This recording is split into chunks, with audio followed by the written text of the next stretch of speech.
Y empezamos. Vale, pues venga, buenas tardes y gracias por asistir un día más a clase de esta asignatura. Vamos a continuar por donde lo dejamos la última sesión, que era por el tema de la evaluación de riesgos, método del Instituto Nacional de Seguridad y Salud en el Trabajo. Lo que comentamos al final de la sesión anterior, creo que alguna compañera pidió un ejemplo de cómo se aplicaría la evaluación de riesgos. Os he traído un trabajo de Finimaster entregado por una persona en una edición anterior para que veáis cómo sería la aplicación del método. Un TFM que tenía a mano simplemente para que lo veáis.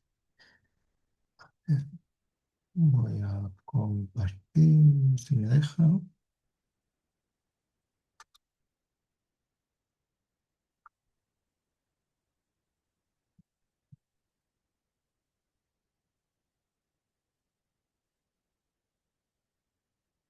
Vale, creo que ya lo veis.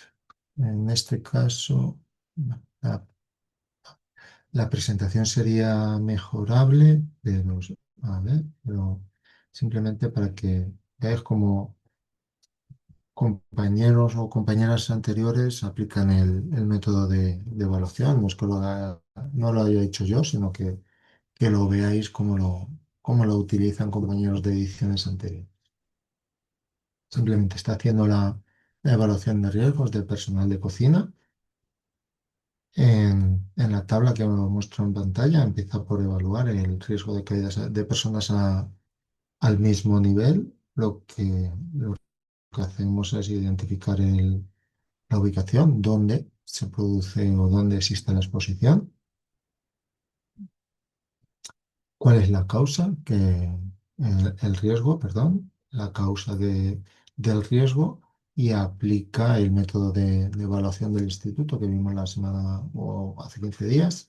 Simplemente aplica una probabilidad alta, una severidad dañina, el nivel de riesgo, según vimos, sería importante. Si es media dañina, sería moderado y va aplicando distintas medidas preventivas para evitar este riesgo, desde una norma hasta el uso de un equipo de protección individual, un control preventivo, hasta una medida técnica, etcétera.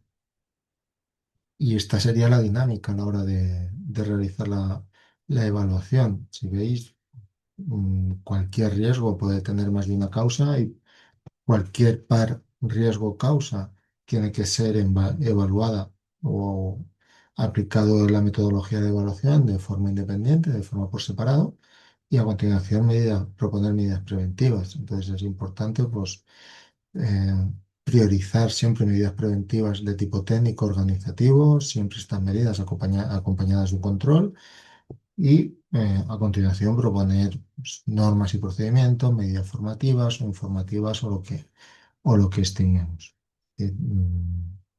Y así iría haciendo en este TFM para los siguientes riesgos: caída de personas por desplome de derrumbamiento, caída de objetos por manipulación, etcétera. ¿Eh? ¿Qué es lo que estuvimos viendo nosotros aquí? Pues ir proponiendo, a ver que lo presento. Localización, riesgo, causa, probabilidad, severidad, nivel de riesgo, la acción preventiva propuesta y el tipo de acción preventiva. No es otra cosa que trasladar esto a la práctica. No sé si ahora que habéis tenido tiempo de madurarlo, tenéis alguna duda en relación con esto que podamos aclarar.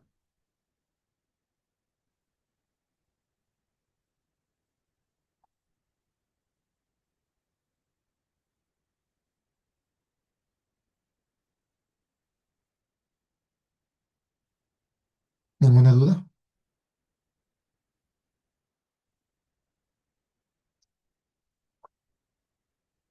Pues si no hay dudas, seguimos con. con lo que teníamos previsto. En cuanto a la planificación de la actividad preventiva, al final de lo que se trata cuando hacemos la planificación preventiva es de planificar todas aquellas acciones que eviten o controlen los riesgos existentes en el puesto de trabajo, ya sean aquellos que deriven de la evaluación de riesgos, como cualquier otro riesgo, otra medida preventiva relacionada con medidas de emergencia, con formación, con información, redacción de procedimientos, etcétera. ¿Eh? Lo que haremos será para cada tipo de o para cada medida preventiva asignar una prioridad, unos recursos, tanto humanos como materiales, designar unos responsables y el plazo de ejecución de la implantación de las medidas, de la forma, lo que decía, incluyendo medidas de emergencia, vigilancia de la salud, formación e información. ¿Cómo haremos esto? Pues os fijáis.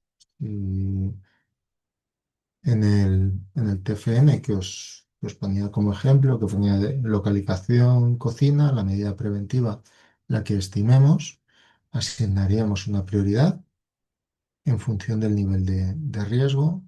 Mm, En este caso no hay una forma correcta o incorrecta de hacerlo. Puedo asignar la prioridad que estime.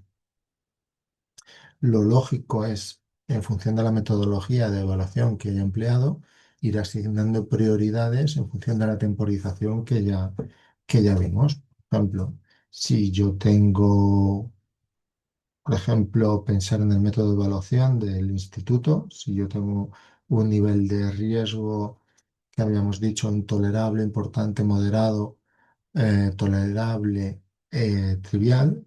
Si los ordeno al revés, si pongo aquí trivial, tolerable, moderado, importante e intolerable, puedo asignar prioridades en forma de texto o puedo asignar prioridades de forma numérica, desde 1, 2, 3, 4, 5 o 5, 4, 3, 2, 1, como queráis.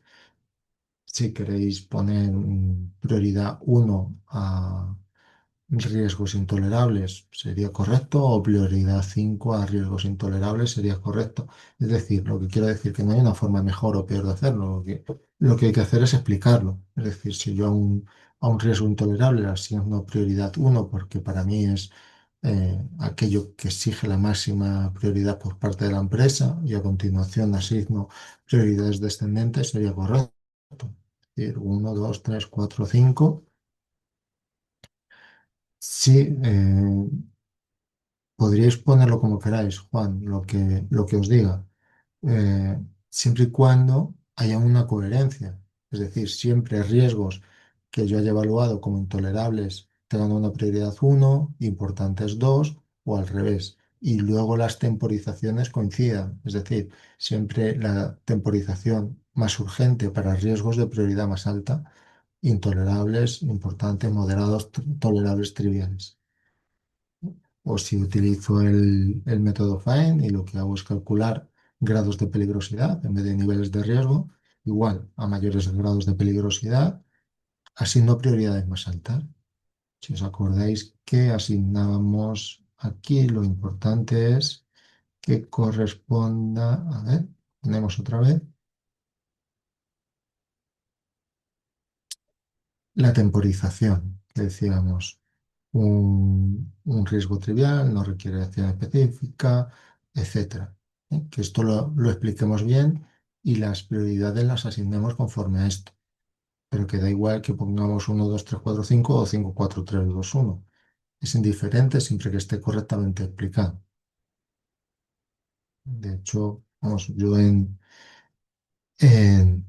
en el servicio de prevención donde trabajo hemos usado ambos criterios. Primero, la prioridad máxima un 1 o la prioridad máxima un 5, depende en cada momento.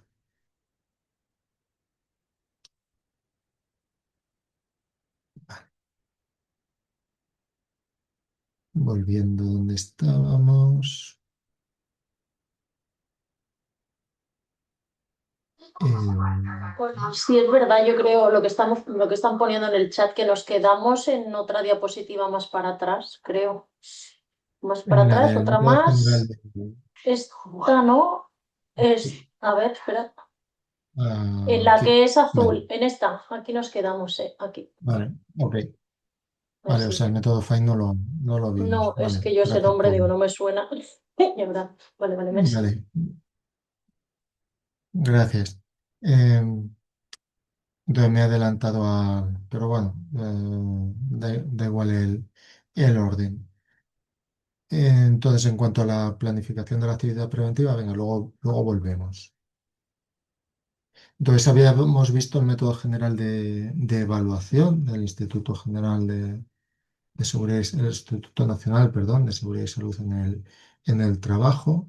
El otro método, el otro método general de evaluación, perdón, más habitualmente utilizado es el método FINE, que lo que hace es añadir una variable más a este método general del instituto relacionado con la exposición. Es decir, tenemos una variable de consecuencia, lo que correspondería a severidad en el método del instituto, una variable de probabilidad, que es la misma que en el instituto, y añade una tercera variable, que es la de exposición.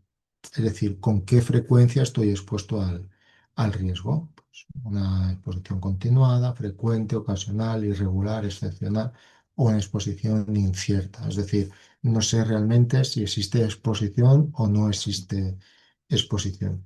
Y la multiplicación de estas tres variables, es decir, en valores numéricos, me daría el grado de peligrosidad. ¿Eh? En este sentido, el cálculo es si el cálculo resultante es mayor de cada 400, tengo un riesgo muy alto, entre 200 y 400 tengo un riesgo alto, entre 70 y 200 un riesgo notable, entre 20 y 70 riesgo moderado y menos de 20 un riesgo aceptable. Al final el método es muy parecido al anterior, como veis, simplemente añadir esta variable más, el grado de exposición. Pregunta Juan si sigue aceptando el método FINE de la inspección. No conozco que no lo haga. Nosotros ahora mismo estamos utilizando, ¿verdad?, el método del instituto otra vez, pero hasta te diré, hace 3 años o así, yo estaba utilizando el método FINE sin ningún problema. No sé si a ti te suena que estén poniendo problemas para el método FINE, pero a mí, sinceramente, es un método que me gusta más el método FINE que el método del instituto, ¿no? Es un método más completo que tiene en cuenta el nivel de exposición. A mí no me suena que estén poniendo pegas, desde luego. No he recibido noticias en ese sentido.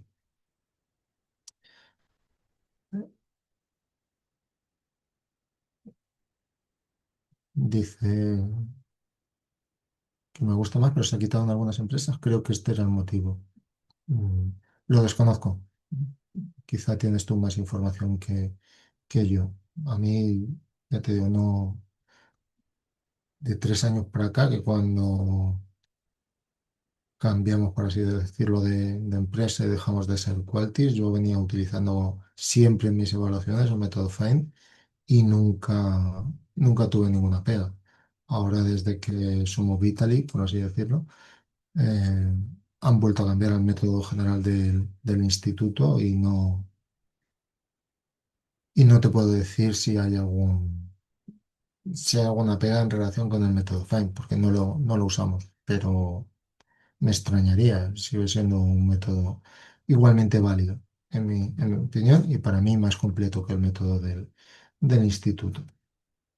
Entonces, lo que os voy a pedir de estos dos métodos de evaluación es que, lógicamente, el método del instituto lo tenéis que de conocer, ya os lo decía la clase anterior, que os preguntaré sí o sí por este método en el examen. Entonces tenéis que describir qué variables intervienen en el cálculo, cuáles son los niveles de cada variable, tanto de la probabilidad como de la severidad, qué significa, cuáles son los niveles de riesgo resultantes Y al menos eso me tenéis que decir. Si me decís también la prioridad de implantación de las medidas, pues bienvenido sea. Y respecto al método FIND, si os pregunto en qué se diferencia el método FIND del método del instituto, pues con que expliquéis cómo se hace el cálculo, consecuencias, exposición y probabilidad, y que eh, la resultante es el grado de peligrosidad, fenomenal. Si no sabemos los grados, pues tanto mejor. Entonces, como os decía, em, vale, si nos quedamos ahí, entonces no explicamos los tipos de medidas, creí que sí, perdonadme. Esto es cómo representaríamos la evaluación en el documento final. Pues pondríamos en un documento la localización del riesgo, pues la ubicación, la tarea, la máquina, la herramienta, el equipo, si queréis, donde se produce el riesgo, qué riesgo en particular es el que hemos identificado, cuál es la causa. Esto es fundamental, un riesgo sin una causa no tiene ningún sentido. Y los niveles de probabilidad, severidad, nivel de riesgo en el caso de que utilicemos el método general. Si utilizo el método FIND, tendría que incluir una columna más que correspondería al nivel de exposición y al grado de peligrosidad en lugar, perdón, del nivel de riesgo. Y propondría una acción preventiva que redujera o que evitara en primer lugar, que evitara el riesgo o redujera lo controlara o redujera las consecuencias. ¿Qué tipo de medidas puedo proponer? Y siempre intentaría proponerlas por este orden. Primero, medidas preventivas de tipo técnico. ¿Vale? Y esto es importante que nos quedemos con ello y si tenéis alguna duda que la planteemos ahora porque es eh, un problema habitual, sobre todo en los trabajos de fin de máster, que no acabamos de entender correctamente esto y lo incluimos de forma errónea. Una medida técnica, ¿qué será? Pues algo material, visible, que yo implanto o introduzco en la tarea o en el centro de trabajo para evitar un riesgo. Imaginemos que yo detecto que no hay extintores y propongo la instalación de extintores. Detecto que hay un hueco vertical u horizontal y propongo la instalación de una barandilla.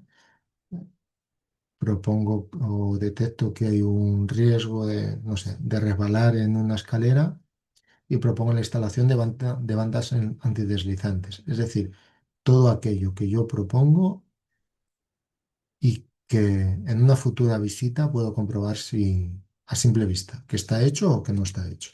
A lo mejor si ese razonamiento nos vale. eh, perfecto. Eso serían medidas técnicas. Medidas organizativas. Pues una forma de organizar el trabajo que reduce la exposición al riesgo o controla los daños.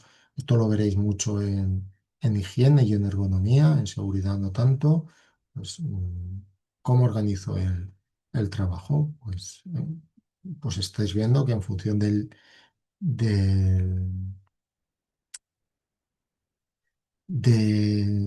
lo diré, perdonad que estaba leyendo la pregunta de Pablo. Del tiempo de exposición, quería decir, tengo niveles niveles de riesgo. Es decir, si yo estoy expuesto a ruido 8 horas, no es lo mismo que si yo estoy expuesto a ruido 2 horas, o a vibraciones, o a una postura forzada, o cualquier otro riesgo. Y pregunta Pablo, las causas de la NTP 924 son genéricas. Claro, si os acordáis, cuando vimos las causas de la NTP, veis que no son específicas para un centro de trabajo. Lo que os decía en relación a esas causas, que lo más correcto sería utilizar una de esas causas y a continuación, punto y seguido, caracterizarla para mi situación concreta. Pues si yo pongo una causa me la invento, presencia de obstáculos en zonas de paso, lo puedo poner presencia de restos de mobiliario o presencia de restos de lo que sea. O si cuando repasamos el vídeo que vimos, la presencia de agujeros en el suelo, pues, pues, completar la causa. Porque me acuerdo que vimos en la NTP que vimos una causa que englobaba todas, presencia de irregularidades, agujeros o suciedad, no sé qué. Pues en este caso, puntualizar, como dice Juan, puntualizar exactamente cuál es la causa que he identificado. Entonces, cuanto más particular o más particularizada incluya la causa, tanto mejor. Con, con ojo, obviamente, porque si en una evaluación de riesgos incluye una causa extremadamente particular para un centro de trabajo, todo lo que quiere fuera, todo lo que no corresponda con esa causa, a lo mejor quiere decir o se puede interpretar como no lo he visto. Entonces tengo que tener cuidado con eso. Entonces está bien particularizar las causas, pero con ojo de que no estén excluyendo demasiadas cosas que pueden interpretarse que no están contempladas en la evaluación, quiero decir. Entonces, tenemos medidas preventivas de tipo técnico, medidas preventivas de tipo organizativo, cómo organizo el trabajo. Pues, si os acordáis cuando vimos ejemplo de caídas o de atropellos o golpes con vehículos, pues redirigir las zonas de circulación o poner horarios para acceder a zonas con riesgo de atropello o cualquier otra medida que no que simplemente sea una forma de organizar el trabajo que reduzca la exposición al riesgo. Quiero decir, tampoco lo voy a complicar más porque os voy a liar. Entonces, procedimientos. Otro tipo de medida preventiva, la redacción de un procedimiento para el desarrollo de tareas de especial peligrosidad. Pues, tareas que estáis viendo con el profesor Lucas en la asignatura de, de riesgos especiales. Pues si estoy trabajando en espacios confinados, si estoy trabajando en altura o si estoy trabajando en un local con un riesgo de explosión, pues tengo que redactar un procedimiento donde se describa la tarea que voy a realizar y cómo, desde el punto de vista preventivo, se tiene que realizar esa tarea. Eso sería un procedimiento. Más medidas preventivas tipo norma. Una norma es una instrucción dirigida a las personas trabajadoras de la empresa. Es decir, pongo un ejemplo, al subir y bajar la escalera utilice el pasamanos. Eso es una norma. ¿Eh? O cuando utilice la radial, utilice gafas de seguridad. Eso es una norma, no es una medida tipo EPI. O no sé, cuando esté trabajando en altura o sobre la cubierta, asegúrese de pisar por zonas habilitadas. Cualquier otra norma en ese sentido. Una instrucción a las personas que están realizando el trabajo para reducir o evitar el riesgo. ¿Qué ocurre? Este tipo de medidas no las puedo trasladar a la planificación. ¿Por qué? Porque sería imposible para cualquier empresa registrar en la planificación cada vez que se lleva a cabo esa medida. Es decir, cada vez que una persona utiliza un pasamanos, no puedo estar registrando en la evaluación, en la planificación, perdón. Y además, la planificación es un documento para el registro. Medidas preventivas de tipo equipo de protección individual, pues dotar a las personas trabajadoras de la empresa de lo que sea, calzado, gafas, etcétera. Y controles preventivos. Esto no son medidas preventivas al uso, sino que siempre acompañarán a una medida preventiva ya implantada. Es decir, si yo he propuesto o ya existen extintores en la empresa, o yo he propuesto dotar el centro de trabajo de extintores, pues tendré que proponer una medida tipo control que será revisar pues, trimestralmente el estado de los extintores por la propia empresa y anualmente por una empresa que sea mantenedora. Y así con todo, pues si yo propongo la instalación de una barandilla, pues propongo un control de anualmente revisar el estado de la barandilla, que esté en correcto estado, correctamente situada, etcétera. Entonces, un control siempre acompañará a una medida preventiva ya implantada. Esto ya lo hemos comentado, el contenido de la planificación ya lo hemos comentado. Ahora vamos a ejemplos más concretos. Entonces, aquí en esta tabla reflejaremos, como decíamos, la localización donde estoy implantando la medida, ya sea la zona del centro de trabajo, el equipo, la máquina, la tarea, etcétera. La medida preventiva concreta, pero siempre tipo técnico, organizativo, procedimiento. Podría formularla en tipo informativo, pero teniendo en cuenta que cualquier cosa que yo traslade a la planificación, valga la redundancia, tiene que ser planificable. Es decir, yo para poner una medida informativa en la planificación, la forma de expresar la medida sería informar a las personas trabajadoras de la empresa de que cuando suban y bajen por la escalera tienen que utilizar el pasamanos. Expresada de esa forma, yo sí la puedo planificar, porque esa información yo la hago en un momento concreto. Es decir, tal día yo reparto una información en ese sentido. ¿Eh? Asignaría la prioridad, como hemos visto, en función del nivel de riesgo. Asignaría unos recursos. ¿Eh? Recursos en cuanto a presupuesto de implantación de la medida. Recursos materiales. ¿Cuánto cuesta implantar esa medida? Grosso modo, sin pedir un presupuesto de cuánto me va a costar la implantación de esa medida, teniendo en cuenta que porque un error habitual, perdonadme, es que yo ponga aquí en recursos materiales, o aquí que se encarga el servicio de prevención propio, por ejemplo, o que se encarga el servicio de prevención ajeno, o que se encarga una persona de la empresa, o una persona trabajadora, quiero decir. Cuidado con esto. En particular, el servicio de prevención ajeno, si se encarga, me lo va a cobrar. No se va a encargar gratuitamente.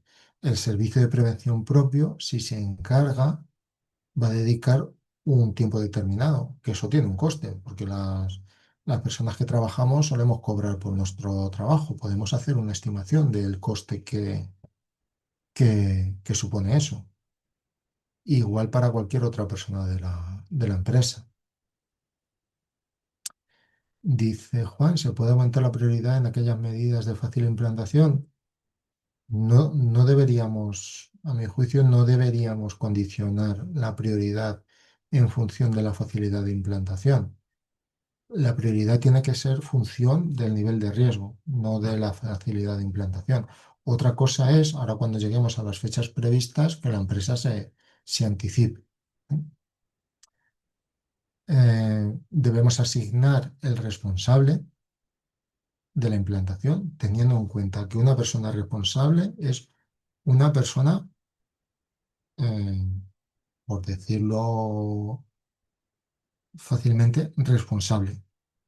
¿Qué quiero decir con eso? Una persona que tenga mando en la empresa y responsabilidad en ese sentido. Es decir, imaginemos que el gerente de la empresa es quien es la única persona que tiene eh, poder de ejecución y poder de pago. Pues yo no puedo hacer responsable a nadie más de la implantación de la medida, ya sea un operario o ya sea un responsable de mantenimiento, un servicio de prevención propio, etcétera. Si al final eso lo acaba pagando y lo acaba encargando el gerente, nadie más puedo designarle como responsable. Otra cosa es en una empresa más grande que tenga una persona responsable de fabricación o de producción o de mantenimiento, que esa persona pueda hacer una orden de compra, que esa persona pueda hacer un pago. Entonces esa persona lo podría designar como responsable. A ver, fulanito, hay que poner una barandilla, un extintor o un resguardo, encárgate.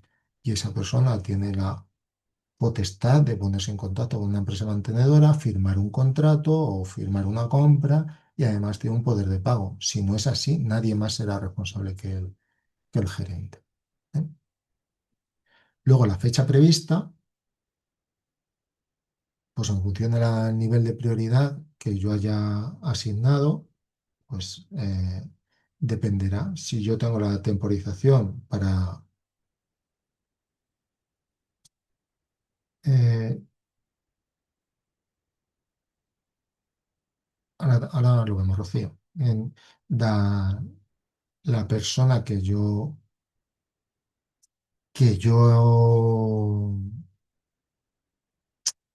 a ver, perdóname, no puedo decir dos cosas a la vez. Estaba viendo la fecha prevista en función del nivel de prioridad que yo asigne en función del nivel de riesgo, pondré una fecha prevista. Es decir, si yo tengo un riesgo, imaginemos al tema de la barandilla, si yo le pongo un riesgo intolerable o un riesgo importante en función de la altura del hueco que esté protegiendo, yo le pondría una prioridad inmediata. Si os acordáis, una prioridad inmediata significa que hay que interrumpir el trabajo y no se puede seguir trabajando hasta que eso no esté resuelto. Pondría prioridad inmediata, fecha prevista de implantación, mañana desde el día que yo hago la evaluación o hago la planificación. Si es una prioridad alta, pues podría poner, aquí os pongo una semana, pero en la práctica puede ser una semana, un mes aproximadamente, porque en una semana mm, va a ser difícil para una empresa comprar una barandilla que vengan, la miden, la fabriquen y la instalen. Eso va a ser difícil. Pero a lo mejor en un mes sí es más razonable. Una prioridad media alta entre 1 y 3 meses, una prioridad media 6 meses, una prioridad baja 1 año. Y siempre el tiempo va a ser máximo 1 año. ¿Por qué? Porque las empresas tienen la obligación de hacer una planificación anual. Entonces, dentro de 1 año, si hoy es 8 de diciembre, el 8 de diciembre del año que viene, yo tendré que generar una planificación nueva de cara a 2027 en el caso del año que viene. ¿No? Pues ahora genero una planificación para 2026, el año que viene genero una planificación para 2027. Lo que preguntaba Juan antes, si yo tengo un riesgo tolerable, como veis, eh, riesgos triviales no se suelen poner en la planificación, pues no tiene mucho sentido porque lo veíamos en el caso de la aplicación a los niveles de riesgo del método general. Un riesgo trivial significa que la empresa no tiene que hacer nada, entonces no acabará yendo a la planificación de la actividad preventiva. Pero si a un riesgo tolerable yo le doy un plazo de 1 año, imaginemos que eh, un riesgo tolerable, ¿qué puede ser? No sé, imaginemos que yo tengo una zona de paso estrecha y propongo poner una cantonera en una esquina de forma que si alguien se roza no tenga un golpe. Sería un riesgo trivial o tolerable, pero yo doy plazo a la empresa. Yo en la fecha prevista de implantación, la empresa debería reflejar fecha prevista, pues si yo lo hago hoy, diciembre de 2026. Esa es la fecha prevista, fecha máxima de implantación. ¿Que lo quiero hacer antes? Pues vengo aquí y lo hago antes. ¿Eh? Pero yo creo que no es procedente condicionar a la empresa, como decía Juan, ¿es fácil? Pues háztelo ya. No, pues es fácil. Si es fácil es porque el nivel de riesgo es bajo y tienes 1 año para hacerlo. ¿Que lo quieres hacer ya? Pues hazlo ya, lo reflejas y listo. Pero tienes 1 año para hacerlo. Entonces, siempre la fecha prevista de implantación debe ser función del nivel de riesgo, no de lo fácil o difícil que sea implantar la medida, porque hay veces que si tengo un riesgo intolerable, que a lo mejor tengo que cambiar el proceso productivo, o tengo que comprar una máquina nueva, o tengo que... ¿Le voy a dar más plazo a la empresa? No. Esto lo tienes que dejar de hacer ya, si es intolerable, o antes de un mes o una semana, si es importante. ¿Que es muy difícil de hacer? Pues tienes que dejar de hacerlo. Para volver a hacerlo, lo que tardes, pero dejar de hacerlo tiene que ser ya. Y nos decía Rocío, el responsable en realidad puede no tener formación en prevención, según has dicho, puede ser un encargado. Eh, no, no, vamos, lo de pide perdón, no, no tienes por qué pedir perdón. Cualquier duda es siempre bienvenida. Así que si he transmitido lo contrario, perdonadme a mí, pero preguntad lo que queráis cuando queráis. Eh, lo más habitual es que la persona responsable de la implantación de las medidas no tenga nunca formación en prevención.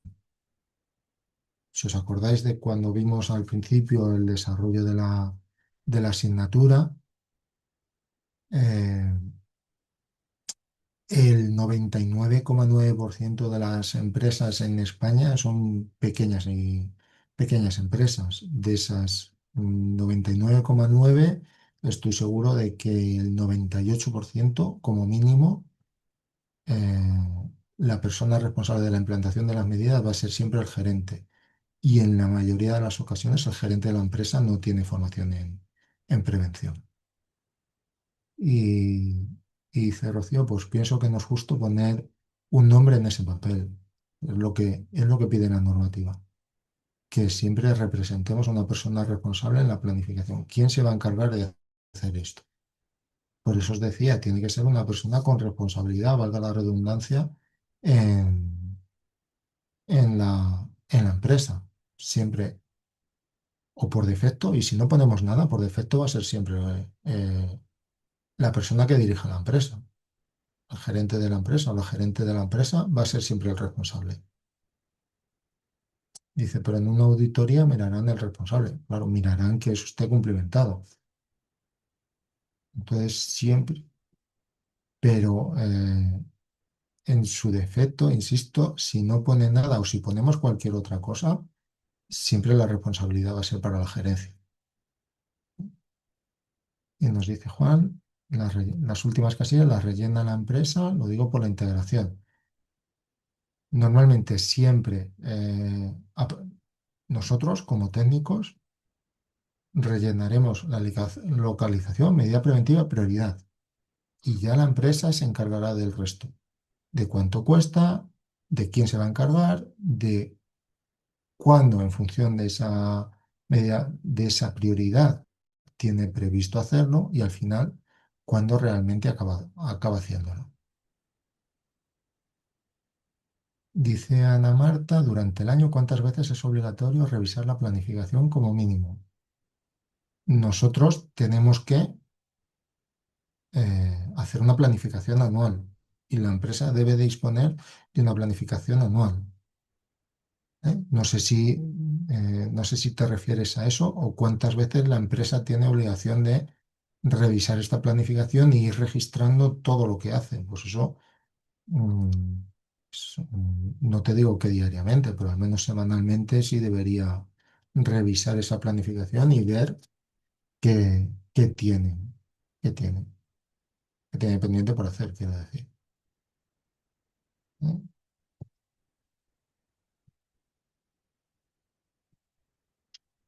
Y encender una luz.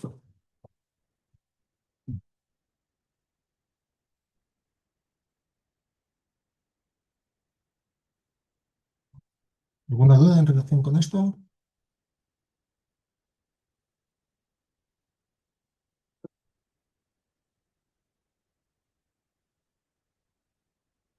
Vale. Entonces, importante, como os decía, de cara al TFM, que tengamos sobre todo claro eh, el tema de, a ver, vuelvo a donde estaba,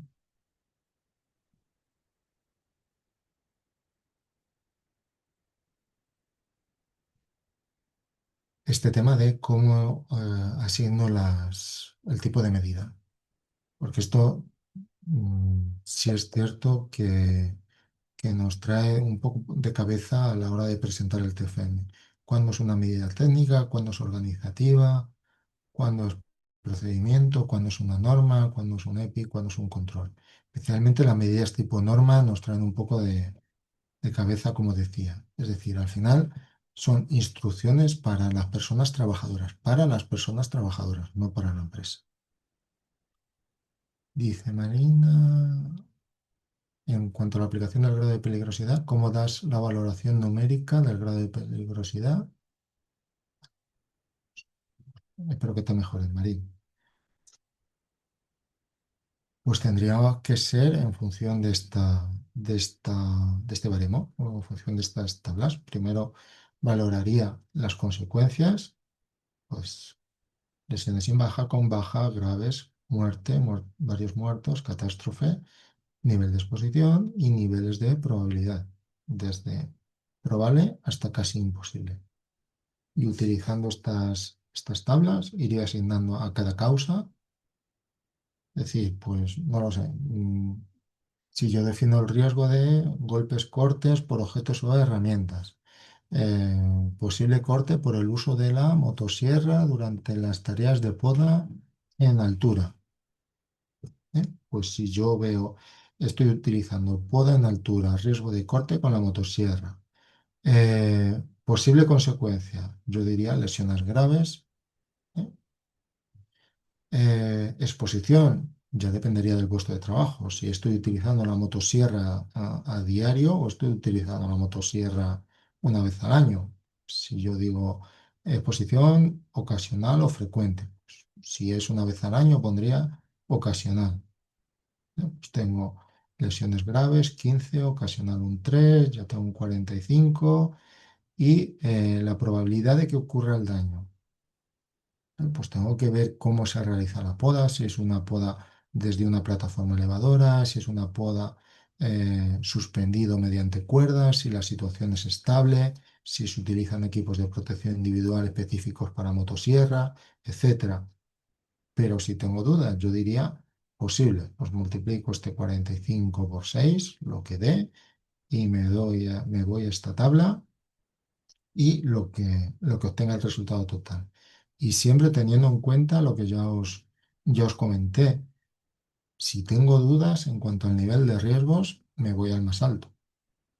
Es decir, es preferible que me quede por encima que me quede por debajo.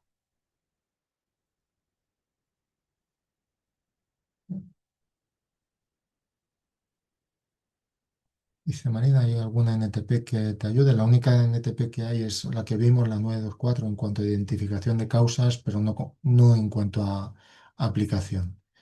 Pero siempre, no sé, si lo pensamos, no sé, ¿verdad? Poco probable es casi lo mismo. En verdad, posible y poco probable es casi lo mismo. Sí, no. Posible, bueno, posible yo le añadiría un punto más de probabilidad. Pero siempre que aprendemos a evaluar, yo siempre, no sé si sois aficionados al MUS o cuando estudiasteis jugabais al MUS, imagino que los más jóvenes no, pero los más veteranos o más veteranas, imagino que jugaríais al MUS, pero si os acordáis, cuando aprendimos a jugar al MUS y nos explicaban cómo se apostaba y siempre que cogíamos tres reyes al principio, empezábamos siempre órdago a grande. Y te decían que no se trata de asignar siempre o se trata de apostar siempre al máximo, sino de apostar lo que considere justo que te puede llevar. ¿eh? Quiero decir que cuando detectemos un riesgo, no es cuestión de asignar siempre el grado máximo de peligro o el nivel de riesgo máximo, sino el nivel de riesgo justo que, que corresponda pues a eso, a ese nivel de exposición y a ese nivel de severidad. Y teniendo sobre todo en cuenta lo que os decía el otro día, que si supone algo muy costoso para la empresa en cuanto a, desde el punto de vista económico, desde el punto de vista de organización del trabajo, voy a poder defenderlo y estoy seguro de ello. Es decir, lo que no puedo hacer es, o no debería hacer, porque voy a quedar en bastante mal lugar, es si pongo un riesgo intolerable en una evaluación y cuando la empresa me dice, oye, esto me lo tienes que quitar, voy y lo quito. Ya lo hablamos la otra. Dice Juan Ignacio, posibles, ¿qué ha pasado o qué puede volver a pasar? No, que puede pasar, no volver a pasar, que puede pasar. Es decir, no tiene por qué haber pasado ya. Posible es que puede pasar.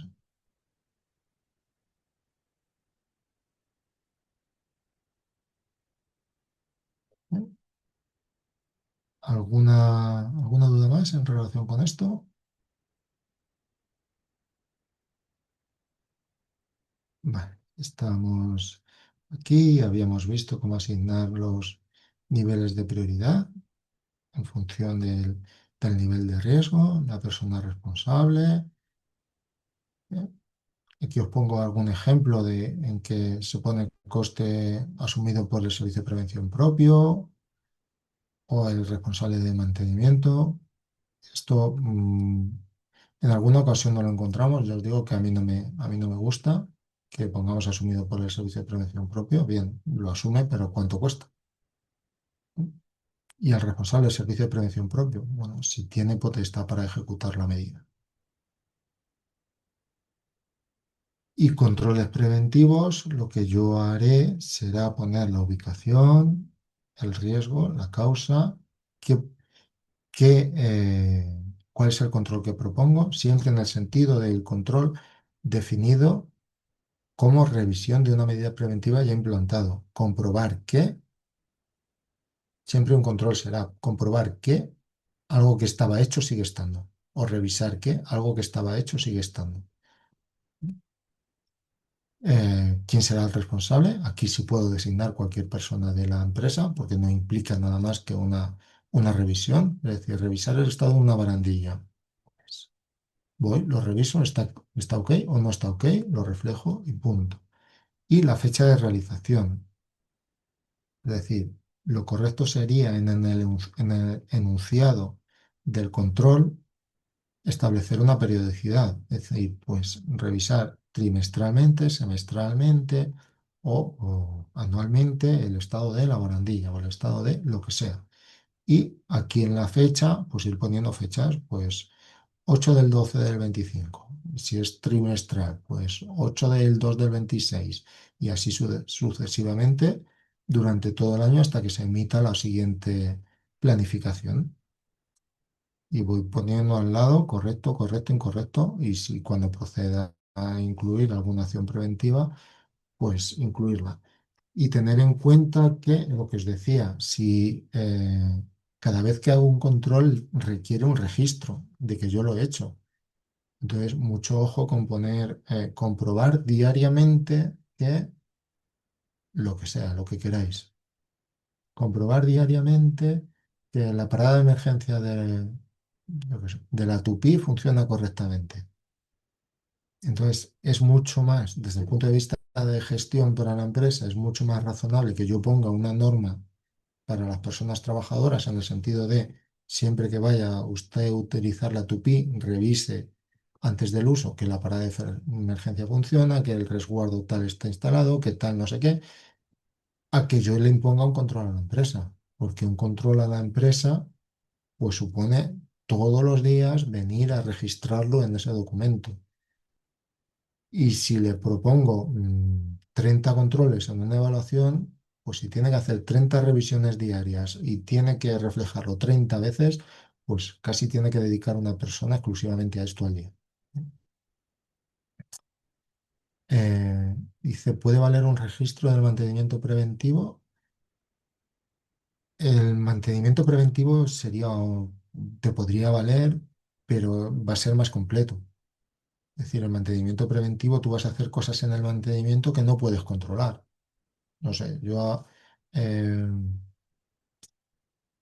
ahora que tengo que pasar la revisión al coche la semana que viene, pues yo no puedo controlar el, sí, que el aceite está cambiado todos los días. Pues podría comprobar el nivel de aceite. Sería una faena para mí comprobar todos los días el nivel de aceite, porque lo he hecho 5 minutos todos los días antes de salir de casa. pero en el control preventivo o el mantenimiento preventivo, tú lo que te vas a ir es al libro de mantenimiento del fabricante y te va a decir, pues, cada X kilómetros, cada 30.000, en mi caso, pues, cambiar el aceite, el filtro del polen, el filtro del aire, revisar la correa de servicio, revisar la correa de, de distribución, etcétera. O dice, Juan, ¿puedes comprobar si se ha encendido el piloto de aviso? Mm, yo convertiría eso en una norma. Es decir, si se enciende algún piloto de aviso en el salpicadero del vehículo, siguiendo con el símil del coche, yo diría, si se enciende algún piloto en el salpicadero del vehículo, pare lo antes posible y revise cuál es el significado del piloto y qué procede a hacer en ese caso. O puedes poner también un control, si quieres, diario, pues revise que no hay luces encendidas en el salpicadero del vehículo. Y lo va a registrar la empresa todos los días. Para mí es menos operativo y es una carga para la persona. Simplemente yo pongo una norma. En caso de que detecte un piloto encendido en el salpicadero, detenga el vehículo, revise el certificado y llévelo a un servicio de mantenimiento o a un taller. Dice Rocío, eso se hace en mi empresa y tanto que es una carga. A lo de revisarlo, entiendo que se refiere a lo de registrar diariamente que no hay pilotos. Hombre, desde el punto de vista preventivo, yo estoy de acuerdo en que quizás sea más eficaz. Es decir, una persona se encarga diariamente de que no hay pilotos en el salpicadero. Y si mañana, por lo que sea, una persona lo detecta, pues dices, ¿en qué momento ha aparecido este piloto y por qué no se ha resuelto? De la forma que yo propongo, que supone menos carga para la empresa, es si detecta un piloto encendido para el vehículo, comuníquelo, etcétera, significa una implicación mayor por parte de las personas trabajadoras. O alguien te puede decir, ah, pues ayer no estaba encendido, yo no lo vi. ¿Eh? Dice Rocío, registrar el kilómetro de llegada y salida, estado del vehículo, contiene el boletín, piloto, ruedas, presión, etcétera. Pues eso a diario, pues sí, para mí es mucho más seguro y mucho más,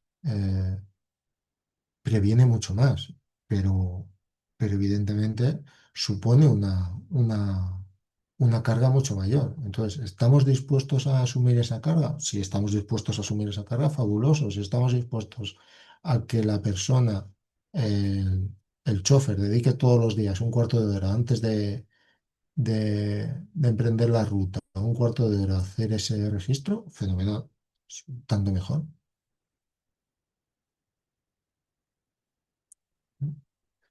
Dice Rocío que el coche no lo escribe en el drive. Pues, ya os digo, todo lo que sea mayores, fenomenal. Dice Juan, una carretilla elevadora es un caso mejor. Es una carretilla elevadora, sí, en este caso, vehículos de manutención. Pues sí es frecuente tener un checklist y la persona que va a coger la carretilla, pero solo rellena un checklist. Eh, está bien, esto está bien, esto está bien, está bien, todo está bien. Detecta una anomalía, la identifican en el checklist, pero yo tengo un documento, un soporte en el que voy registrando las cosas y si detecto alguna anomalía la reflejo. Pero que insisto, al final es esto de la seguridad o cualquier otra prevención, higiene y eh, psicosociología, pues es infinito. Cuanto más profundicemos, mejor. Pero ¿queremos que sea operativo o queremos, a lo mejor lo que estaba diciendo Rocío de los avisos en el salpicadero? Pues a lo mejor si diariamente es mucha carga, pues lo podemos poner semanalmente. El lunes, antes de empezar la semana, vamos a revisar que no hay ninguna luz en el salpicadero encendido. Los niveles de las ruedas están ok, el índice está ok, y ya pues hago frente a la semana. El siguiente lunes y así, y cada semana pues lo voy haciendo. Al final supone una gestión un poco menor y sería raro que durante la semana tuviera un percance.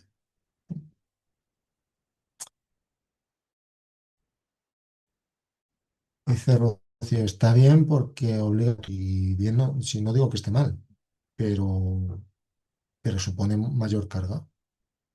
Si cuanto más hagamos, mejor, y cuanto más gente impliquemos, mejor. Y, y que la gente sea consciente de que, pues, oye, de que el estado de las ruedas, en el estado de las ruedas va también su seguridad. Pues, oye, es importante que revises el estado de las ruedas antes de emprender ruta y que no tengas chivatos encendidos en el salpicadero. Estoy contigo al 100%, pero hay veces que la gestión no sobrepasa. Entonces, si, no sé, o se me ocurre, si tengo un chofer y tengo tres vehículos, tiene que hacer el de los tres vehículos, o si el vehículo lo pone el cliente, tengo que hacerlo al cliente, al final la gestión se complica, pero cuanto más mejor, eso indudable.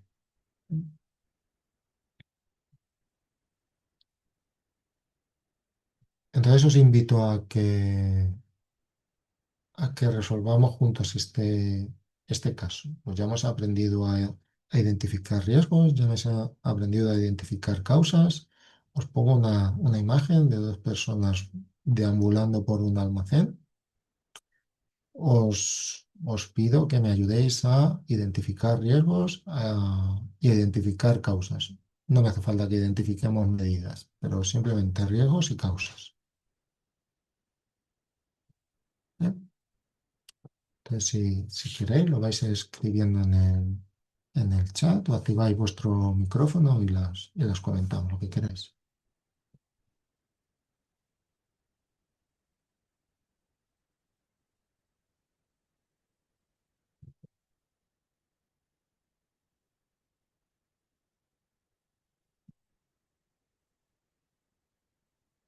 Nadie se anima, no me extraña.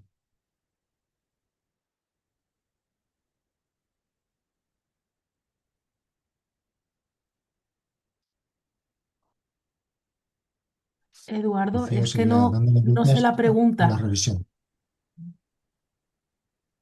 A ver, repito, eh, lo que os pido es que en esta situación que os pongo en pantalla, pues, dos personas deambulando en un almacén, identifiquéis riesgos y para esos riesgos identifiquéis causas.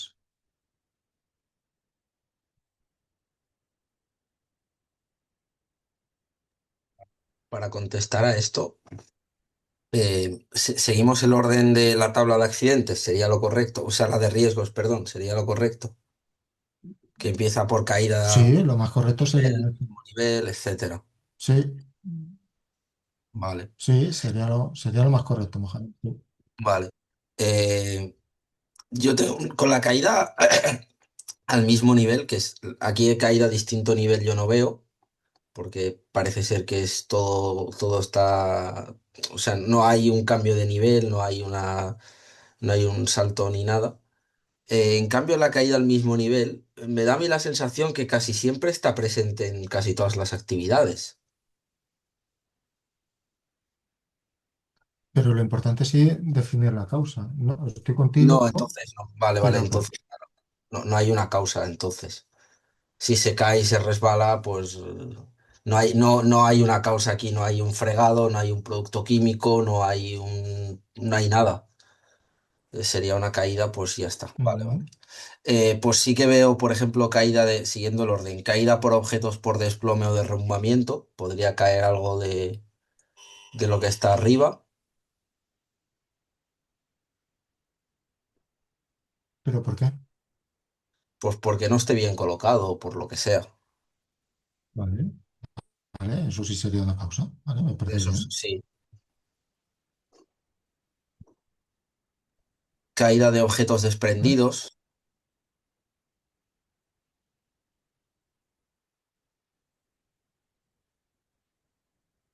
un poco por... ¿Por qué, Mohamed? A ver, la primera vez, porque imagínate que colapsa la estructura. La segunda es porque hay un objeto mal colocado, porque la primera sería por desplome o derrumbamiento. Ujú. Y la segunda, Vale, pues un objeto desprendido porque hay un objeto mal colocado. vale. Me parece bien. Mohamed, si quieres, dejamos a más compañeros que se animen. Gracias Vale, por tu perfecto. aportación. Gracias.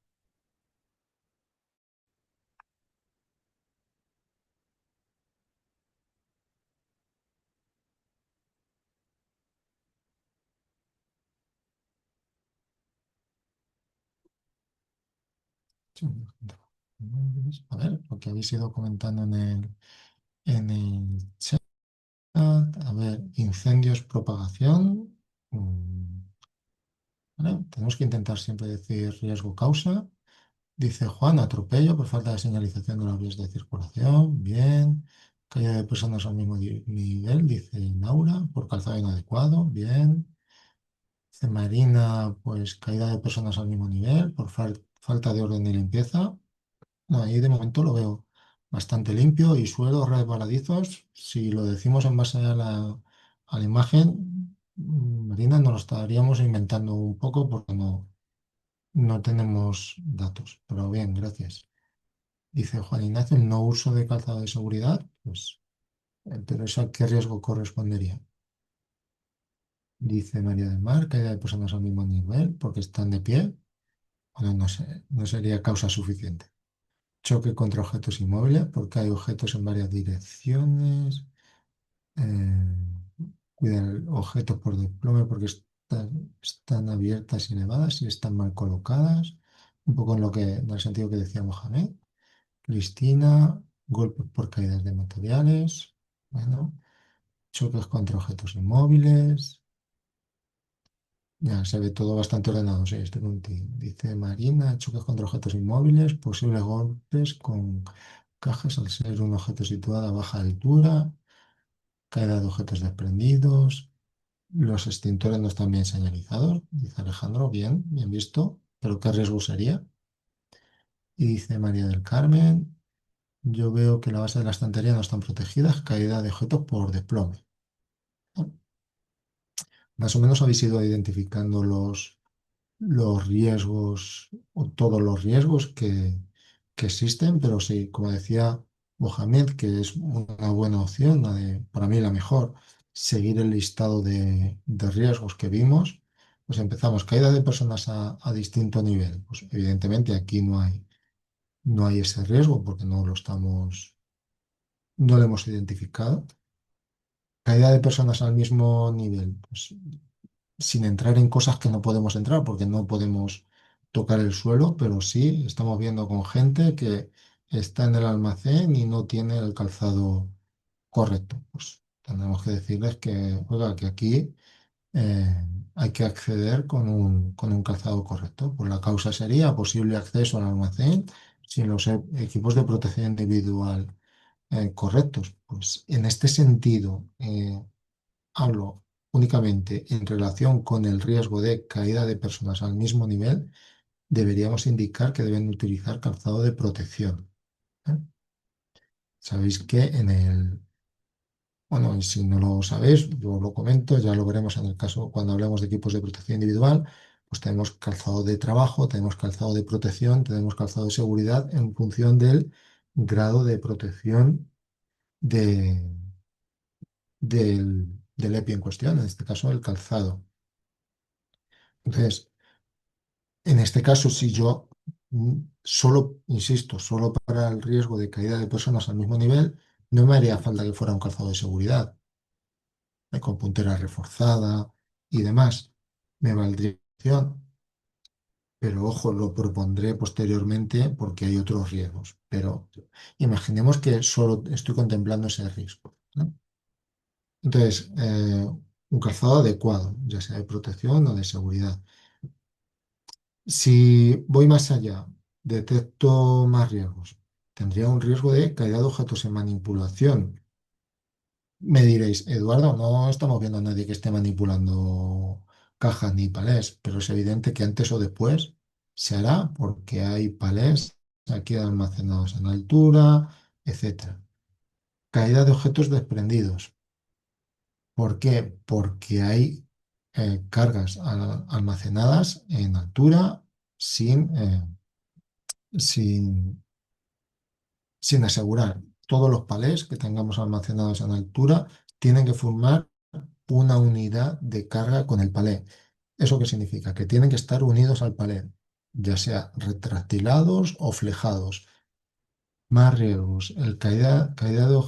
En relación al riesgo de caída de objetos desprendidos. Pues aquí se parece intuir que estas luminarias que hay aquí arriba, estos fluorescentes, están sin proteger. Habría que proteger. Pues eso, nada, el riesgo de caída de objetos desprendidos. Caída de objetos por desplome o derrumbamiento. Pues aquí tenemos varias causas. Vemos que tenemos un almacenamiento en estanterías, que las estanterías parecen bastante antiguas, pero bueno, no es una causa en sí misma, pero sí sería una causa que yo no estoy viendo en el cabecero de la estantería, una placa de carga máxima, es decir, todas las estanterías tienen que tener para cada nivel la capacidad de carga máxima. Es decir, obviamente aquí en el nivel suelo no, porque el nivel suelo están apoyados en el suelo, ahí no procede, pero aquí en el nivel uno, ¿cuál es la carga máxima en este nivel? Bueno, pues tendría que estar indicado. Y en el nivel superior, ¿eh? También caída de objetos por desplome o derrumbamiento, el posible derrumbamiento de la estantería. ¿Por qué? Porque los pies de las estanterías no están protegidos. Veis que aquí este pie de la estantería, de este larguero de la estantería, tiene aquí una protección. Normalmente lo llamamos un dispositivo anti-embestidas. Pues esta protección debería estar en cada uno de los pies de la estantería. ¿Por qué? Porque hay veces que cuando las estanterías están al límite de su capacidad de carga, un simple toque en un larguero derrumba la estantería entera. Si pensáis en el típico castillo de naipes, en la típica pirámide de estas que hacemos de cartas, si le das un toque a una de las cartas del nivel inferior, se te cae entero el castillo. ¿Vale? Pues pensar en eso en una estantería y si no, en YouTube tenéis cientos de vídeos relacionados con eso. Más riesgos. Así a bote pronto, el de atropellos o golpes con vehículos es evidente, creo que lo comentaba Juan por ahí, pues no hay vías de circulación definidas. ¿Eh? Entonces, normalmente en un almacén siempre que es posible, deberíamos definir vías separadas de circulación para vehículos y para peatones. Pensar en una calle normal de vuestra ciudad o de vuestro pueblo. Pues tenéis una carretera para coches y tenéis una acera para personas. Pues trasladar eso, pues lo veis en centros comerciales, lo veis no sé, en centros públicos, en ambulatorios, hospitales, cualquier sitio, siempre vais a ver zonas de circulación de vehículos, zonas de circulación de personas. Hay veces que esto en los almacenes son pequeños, no es posible definir eh, vías de circulación. Entonces, lo que se hace es, oye, pues podemos decir una medida organizativa difícil de implantar, yo no la he visto nunca, ¿eh? Pues vamos a proponer horarios de circulación de personas y horarios de circulación de vehículos. Ya os digo, yo no la he visto nunca implantada. O si no, pues oye, vamos a advertir a las personas, a los, a las personas que conduzcan carretillas, quiero decir, de la posible presencia de personas, pongo señales de advertencia de peligro, voy a advertir a las personas, a los peatones, de la posible presencia de carretillas, pongo una señal de advertencia de peligro, doto a las personas viandantes de dispositivos fotoluminiscentes, mínimo chaleco de seguridad y además doto a las carretillas de dispositivos de aviso de movimiento, pues un blue spot de estos que se llevan ahora y que veremos, etcétera, cualquier dispositivo, pues para que esa convivencia pues sea lo más segura posible, limitar al mínimo el máximo de velocidad. Pues, si la velocidad máxima normalmente en interiores son 10-15 km/h, pues la puedo limitar a 5, ¿eh? De forma que a la persona que conduzca una carretilla le dé tiempo a frenar en caso de que se encuentre con un peatón. Más riesgos, pues tenemos el riesgo de incendio, propagación, que comentaba Juan por ahí, creo. Em,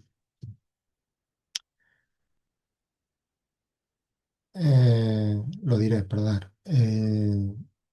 En cuanto al aislamiento de esta nave respecto a las otras.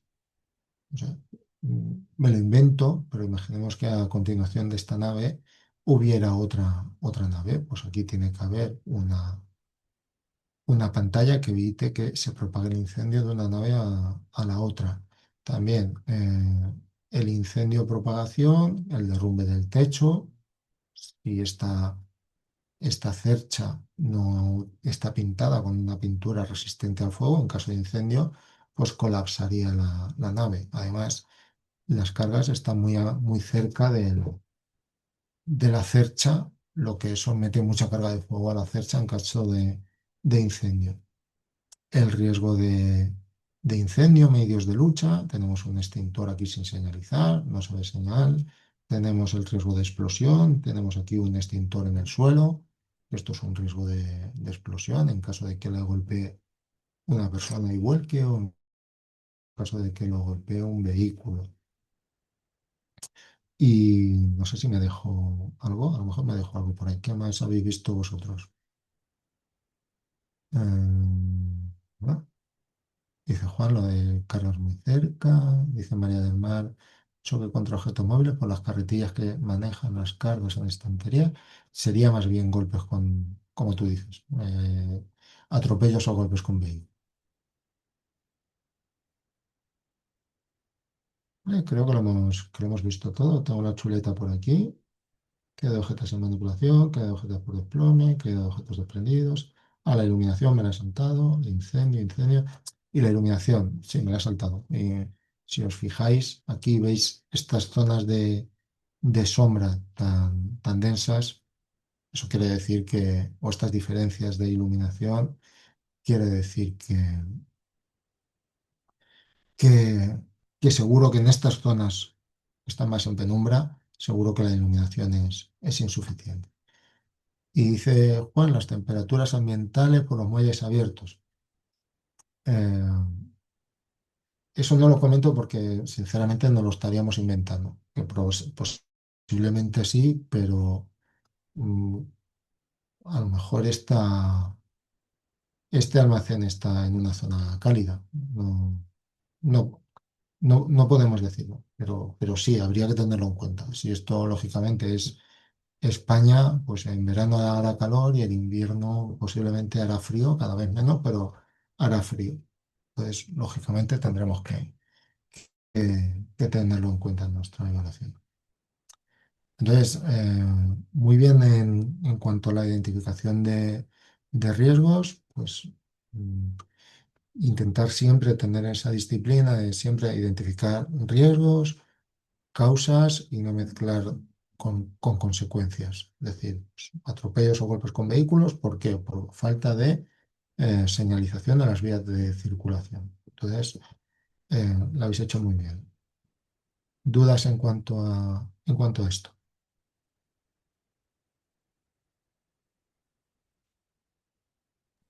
Profesor, a mí no me queda muy claro lo que busca proteger el calzado de seguridad, porque he visto que en muchos almacenes, o sea, ya como que el calzado de seguridad para todo el mundo lo colocan, pero he visto que hay otros donde dejan trabajar en zapatillas.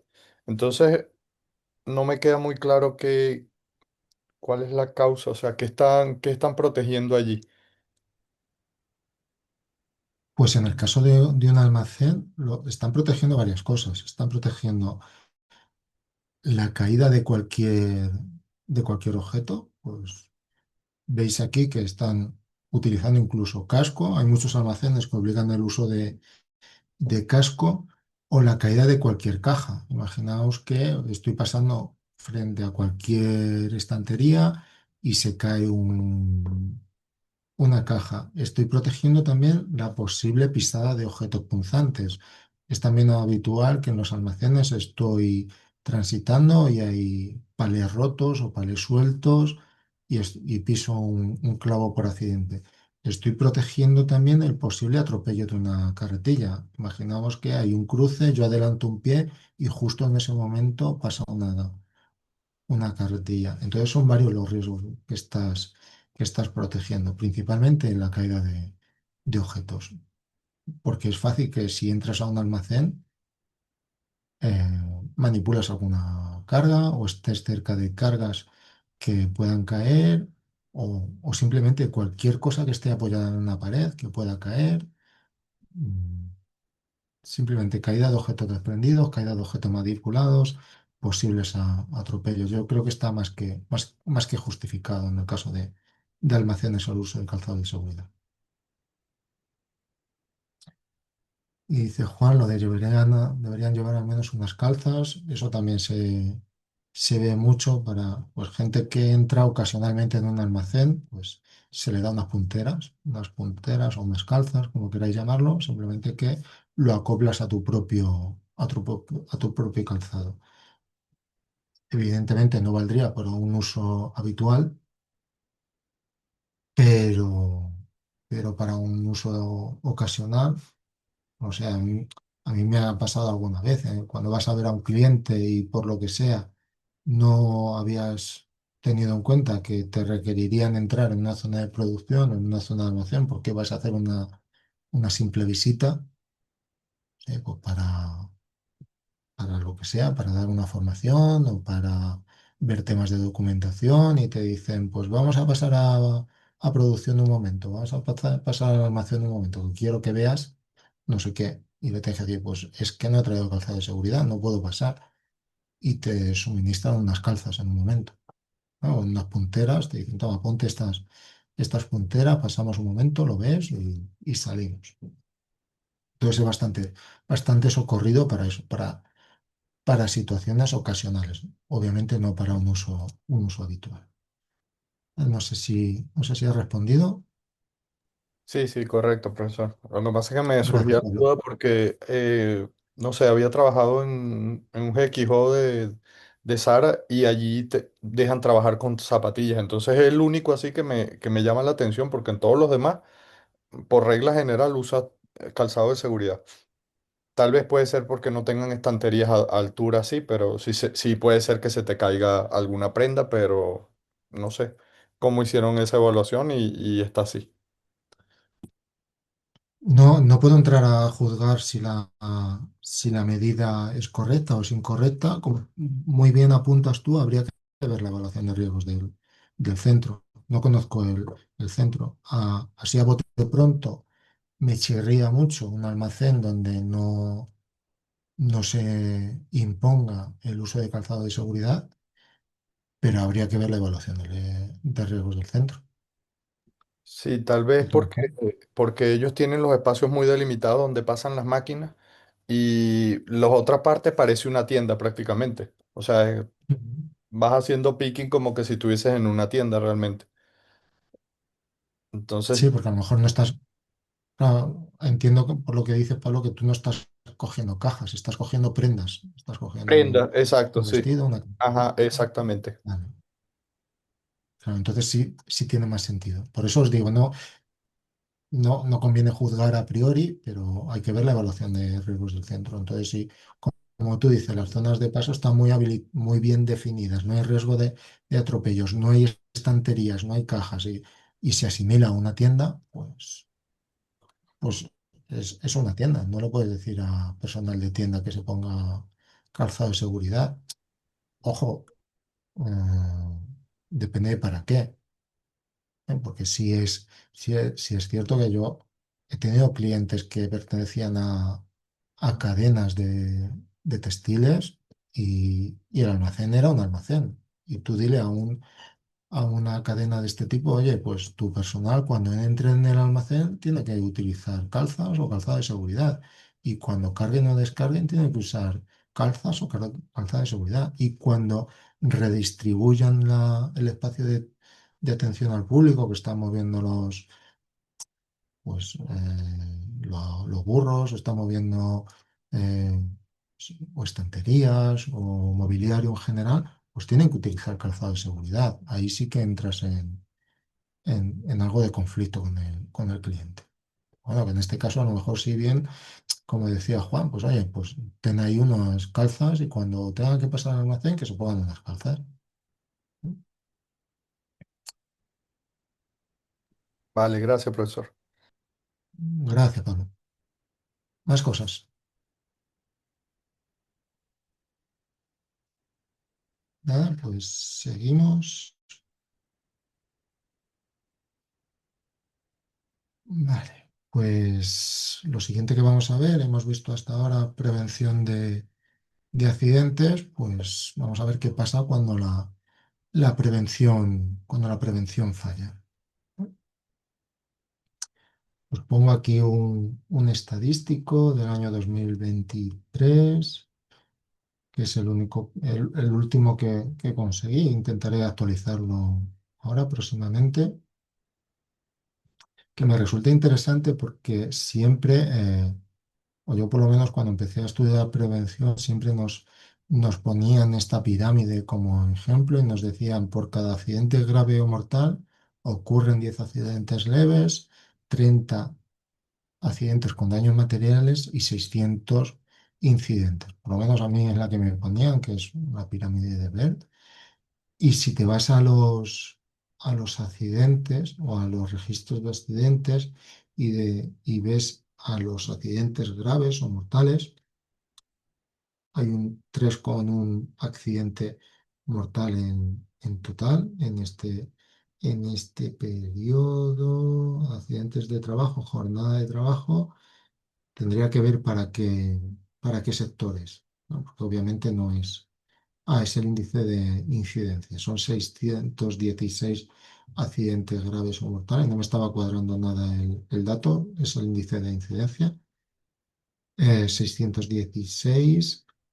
Y por cada accidente grave o mortal tenemos 554.000 accidentes leves. Es decir, 122 por cada accidente grave o mortal. Que esto de um, 30, por cada grave o mortal 10 leves, los accidentes leves son 100, más de 100 en lugar de 10.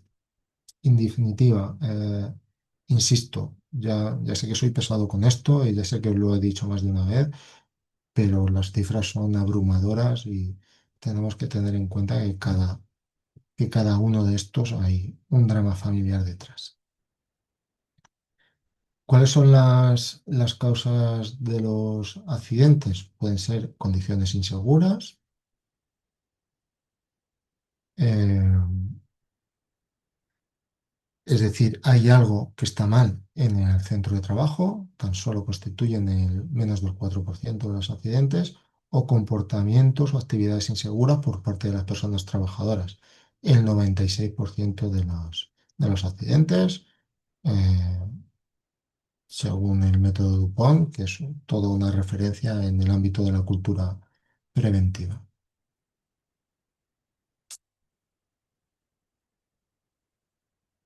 Dice Juan Ignacio, en Almacenas se usan zapatos con textil, ¿vale?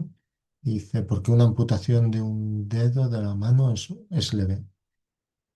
Al final, quien atribuye la gravedad de la lesión es la mutua. Mm, Y normalmente, si es cierto, yo he tenido algunos casos de accidentes leves, lo que tienen en cuenta, más que nada, es la funcionalidad de la mano. Es decir, no es lo mismo que te amputes el dedo, uno de los cuatro dedos, índice, el corazón, anular o el meñique, o que te amputes el pulgar. Es decir, yo he tenido algún caso de amputación de falanges o de dedos completos y siempre lo catalogan como leves, porque la mano sigue siendo funcional, más o menos, pero si te amputas el pulgar, la mano ya no es funcional. Entonces va a depender del dedo que te amputes y cómo te lo amputes. Pero al final es la mutua, el médico de la mutua quien cataloga la gravedad de la lesión. Entonces, en cuanto a condiciones inseguras, ambiente de trabajo, tareas de riesgo, el desgaste natural de las condiciones de trabajo y en el caso de actividades inseguras, por atajos, prisas, el incumplimiento de normas o procedimientos, la actitud, juicios erróneos, excesos de confianza, bromas, o en cuanto ya más relacionados con la gestión, en cuanto a valores, actitudes, instalaciones, herramientas, procedimientos, formación, motivación, etcétera. ¿No? Como os decía, Dupont es toda una referencia en la generación de cultura preventiva en las organizaciones. Esto no lo voy a preguntar, simplemente os lo comento como curiosidad. Sus estudios dicen que eh, las mejoras del comportamiento o las mejoras en cultura preventiva tienen una incidencia mayor en la seguridad o en el número de accidentes que simplemente mejoras técnicas. Es decir, cuando conseguimos que las personas sean más proactivas o más reactivas frente a seguridad, es mucho más eficaz que dotar la empresa de un montón de medidas de seguridad, de dotar la empresa de un montón de eh, cosas externas. Como no consigamos implicar al personal de la empresa, va a ser difícil que reduzcamos la siniestralidad. ¿Eh? Entonces, cuando hacemos una investigación de accidentes, es importante que mm, tengamos siempre en mente que nuestra filosofía no debe ser nunca buscar una persona culpable, sino siempre buscar una causa para que no vuelva a ocurrir el mismo accidente. Entonces, es importante que traslademos eso a la empresa y que traslademos eso sobre todo a las personas afectadas, tanto a la persona accidentada como a posibles testigos del accidente. No queremos identificar culpable, queremos que eso no vuelva a pasar. Y para que no vuelva a pasar, pues tenemos que intentar conocer con el máximo rigor qué ha pasado.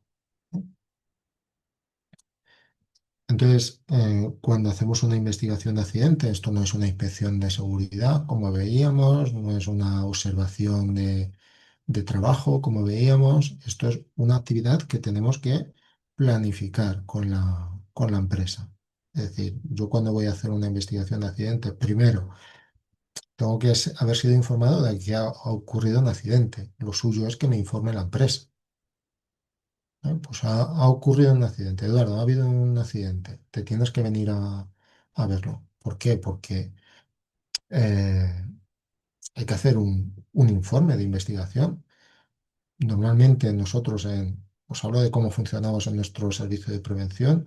Los accidentes leves los hace la propia empresa. Yo por lo menos a los clientes que llevo, le digo, vale, cuando tengas un accidente leve, haz tú la investigación y me la mandas. Y yo le echo un vistazo y si procede o no procede, me paso o no me paso o te hago alguna recomendación. Pero siempre que es un accidente de mayor gravedad, grave o muy grave o mortal, siempre tenemos que ir nosotros a hacer la investigación. Entonces, para hacer la investigación, primero te tienen que informar. ¿Eh? Y luego tienes que acordar una visita. Una visita, pues, cuanto antes mejor, pero a lo mejor no vale con una sola visita. Yo la última accidente que tuve, un accidente muy grave que tuve en un cliente, no quiero exagerar, pero que yo recuerde, hice al menos 3 visitas para la investigación. ¿Por qué? Porque no conseguía hablar con todo el mundo en el momento de la primera visita. Pues en la primera visita hablé con uno de los testigos, en la segunda visita hablé con el encargado que no estaba cuando fui a hablar con uno de los testigos, en una tercera visita fui a hablar con la empresa al final las visitas que hagan falta, pero siempre de forma coordinada. ¿Eh? Dice Rocío, y la empresa lo comunica enviando el modelo Delta a la inspección futura. Claro, otra cosa es la comunicación a la seguridad social o a la inspección de trabajo. Yo ahí no entro. Obviamente, cuando hay un accidente grave, siempre la empresa lo tiene que comunicar a la inspección de trabajo. Pues tiene que hacer la comunicación a la inspección a través del Delta. Esto que ya lo habéis visto con Julia. Vale, pues ya está. Eh,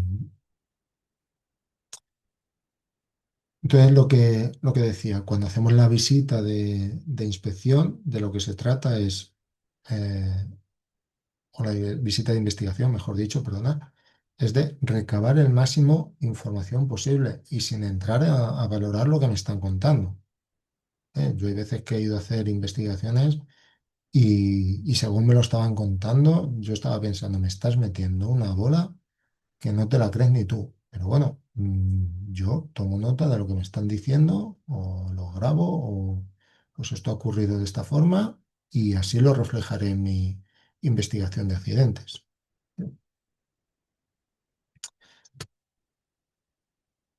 Entonces, bueno, obviamente en caso de accidente lo primero es garantizar la asistencia médica de las personas accidentadas y luego recoger la máxima información lo antes posible antes de que cambien las condiciones.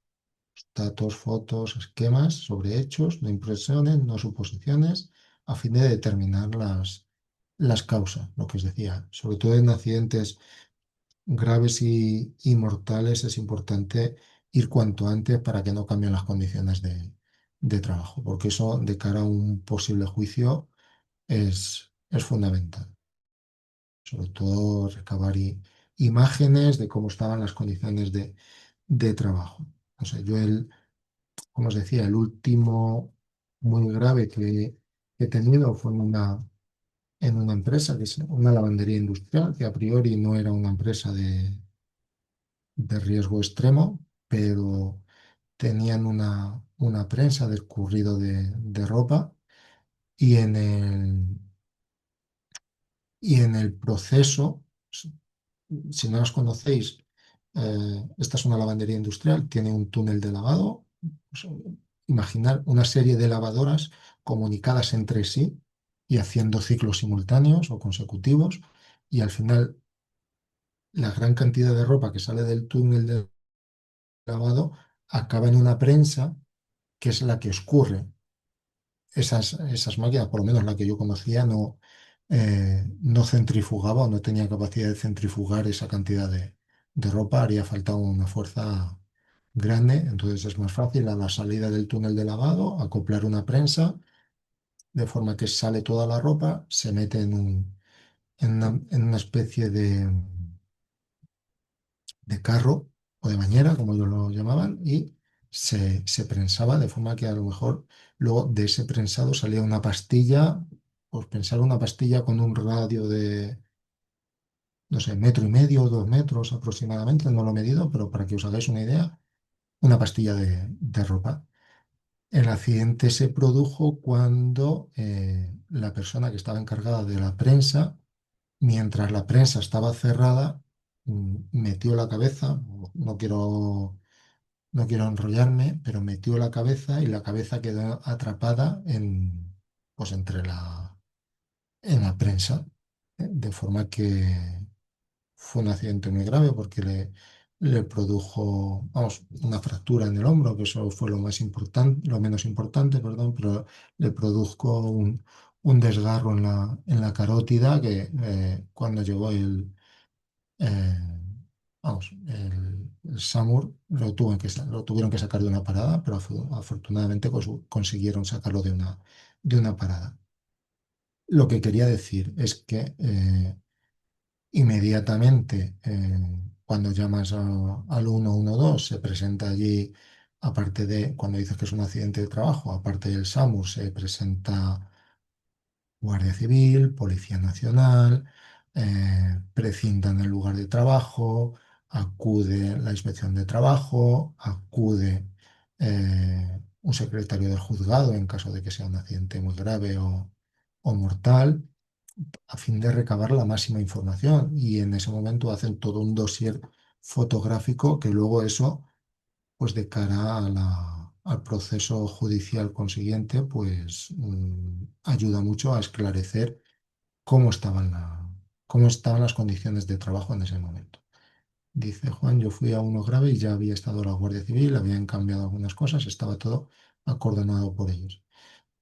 Yo en fijaos, en este accidente que os digo, pues me acuerdo que fue en noviembre, hace 3 años, y justo estaba volviendo de la universidad para casa y me llamó la empresa, que casualmente llevaba el teléfono del trabajo.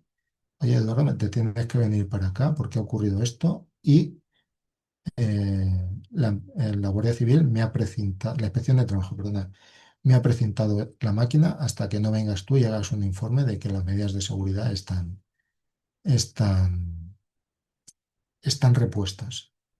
Entonces tuve que ir yo, pues, estuve allí casi hasta las 12 de la noche ese día, pues por eso os digo, haciendo una primera toma de datos, viendo cómo se había producido el accidente, documentándolo todo bien, con las fotos, etcétera, y ya estaban en proceso de reponer los sistemas de seguridad. Imaginaos en este caso la importancia de que cuando va la Guardia Civil o la Policía Nacional o quien le toque en cada zona, tome datos de cómo estaban las cosas en el momento del accidente. Porque si no, si cuando ocurre el accidente están las medidas de seguridad de la máquina, en este caso, desmontadas, y cuando va la inspección de trabajo están todas otra vez puestas, pues tenemos ahí un lío serio. ¿Eh? No sé si querías decir algo, Pablo. Ah, sí, profesor, es que no me queda muy claro lo de la investigación esto. ¿Es lo mismo que ese parte que se hace de Delta o no? No, el parte delta es una comunicación. Una cosa es la investigación, otra cosa es la comunicación. Ok, y Es esta decir, tú en la comunicación, vale, y esta investigación tiene, exacto, como usted está diciendo, una formalidad. Se lo pregunto porque en mi empresa pasó un accidente y entonces pedimos este informe y lo que nos pasaron fue un Excel con una línea donde dice, o sea, algo súper, no sé, la trabajadora tropezó con el palé y se fracturó la mano. Eso es toda la investigación que hicieron. Y ellos me dicen, pero es que ya nosotros cumplimos porque lo mandamos por Delta. Y bueno, no sé, y por eso le estoy preguntando, porque claro, ¿no? Sí, sí, sí. no, que Gracias, Pablo. sí, Una, una cosa es la comunicación a la inspección de trabajo o el registro a la seguridad social, que tú simplemente haces una comunicación, ha ocurrido un accidente y ya está. Otra cosa es el parte de asistencia que emite la mutua, que ahí también la mutua dice eh, la forma en que ha ocurrido el accidente y la parte del cuerpo lesionada, que eso es otra cosa. Pues tenemos la comunicación, tenemos el parte de asistencia mutua o en el hospital y luego tenemos el informe de investigación, que como tú dices, si lo hace la propia empresa, muchas veces es una simple línea. Es decir, pues se le cayó un palé en un pie y se le rompió un dedo, por ejemplo, por decir algo. Y medidas preventivas, pues que se ponga el calzado de seguridad la próxima vez. O que tenga más cuidado la próxima vez. Eso es muy habitual. Medidas preventivas en ese sentido. Que tenga más cuidado. ¿Eh? Y otra cosa es informes de investigación de accidentes que hagamos nosotros, técnicos, con una formación en el que tenemos que describir de forma muy concienzuda. Es súper importante describir de forma muy concienzuda cómo ocurre el accidente, pero como os pongo aquí, no intercalando impresiones ni intercalando suposiciones. Es decir, cómo ha ocurrido el accidente y siempre poniendo nombres y apellidos. Según la persona tal, fulanito de tal, el accidente ha ocurrido de esta forma y lo reflejo tal y como me lo dice. Según otra persona, a lo mejor el accidente ha ocurrido de otra forma completamente distinta, pues lo reflejo tal y como me lo dice. Y a lo mejor tengo una tercera versión, pues lo reflejo igualmente tal y como me lo dice. Dice Juan, es hablar con los testigos es necesario, es imprescindible y más imprescindible aún siempre que se pueda hablar con la persona accidentada. ¿Eh? O sea, es muy importante hablar con la persona accidentada. Lo que pasa es que desgraciadamente a veces que no es posible. Pero si me tengo que esperar un mes para hablar con la persona accidentada, pues me espero un mes para hablar con la persona accidentada. Mm. Dice, si está en el hospital no se puede. Por eso digo que hay veces que desgraciadamente no se puede. Pero al menos una conversación telefónica, cuando sea posible, pues, oye, le llamo al hospital. Lógicamente no sé, no es muy elegante presentarte en un hospital y a mí no me lo han pedido nunca. Pero oye, una llamada telefónica, pues a un familiar, a la pareja o a un hijo, una hija, oye, necesito hablar con tu padre cuando pueda, por este motivo. Incluso yo tuve un caso de una persona que se accidentó en una carpintería, que se amputó los 5 dedos de la mano y esa persona se negó siempre a hablar conmigo porque no quería rememorar lo que había pasado, no quería recordarlo. Y yo le decía, es que necesito que me lo cuentes para hacer el informe. Y me decía siempre, Eduardo, no puedo contártelo. Pero una persona que no podía psicológicamente, porque se ponía a llorar cuando intentaba contártelo. Entonces, yo no puedo obligar a una persona a contármelo. Entonces, oye, pues yo lo reflejo en mi informe de investigación. Pues en mantener una entrevista con esta persona y no describe cómo ocurrió el accidente. Y yo cuando fue la inspección de trabajo a hacer el informe de investigación, la inspectora sí fue más firme y sí le obligó a esta persona a contarlo. Oye, es que necesito que me lo cuente. Y punto pelota, y no hay más. Lo que pasa es que la figura no es la misma, lógicamente. Pero este informe de investigación es obligatorio. Este técnico que usted me Sí, es está obligatorio. diciendo ahora.